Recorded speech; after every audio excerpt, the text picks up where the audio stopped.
Le chiffre d'affaires Emmanuel, eh bien, c'est à propos d'un autre Emmanuel, Emmanuel Macron, qui ce matin à 10h révélera le contenu de son plan d'investissement, une trentaine de milliards d'euros. Qu'est-ce qu'il faut attendre?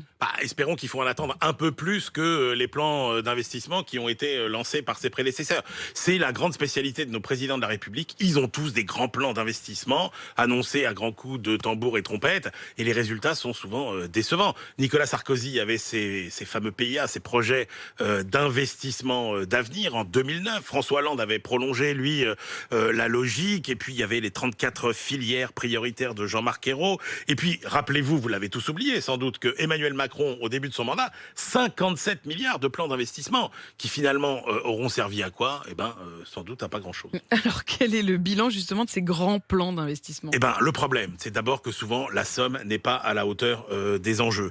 D'abord parce qu'il y a des tours de passe-passe qui consistent à vous afficher des chiffres globaux spectaculaires. Prenez les 57 milliards d'Emmanuel Macron au début de son mandat, il n'y avait que 24 milliards en réalité de dépenses nouvelles. Ensuite, il y a énormément de saupoudrage sur tout un tas de projets, ce qui génère un impact finalement assez faible, et avec ce qu'on espère souvent, c'est un effet de levier qui va entraîner le secteur privé, et France Stratégie nous dit que cet effet de levier, souvent, il est faible. Ensuite, ces projets, parce que la gouvernance est mal organisée, eh bien, ils sont souvent pollués par des interventions politiques, syndicales, dévoyées. Souvent, les ministères en profitent Donc pour il y a essayer un de reprendre gros la main. décalage entre l'annonce et la réalité. Qu'est-ce qui fonctionne du coup, Emmanuel? Alors en fait, la réalité, ce qui fonctionne, c'est quand l'État investit massivement sur la recherche fondamentale, sur l'innovation de rupture, qui est trop risquée pour le secteur privé. Et l'exemple le plus frappant, c'est Internet. Internet inventé par l'administration et l'État américain, mais ensuite,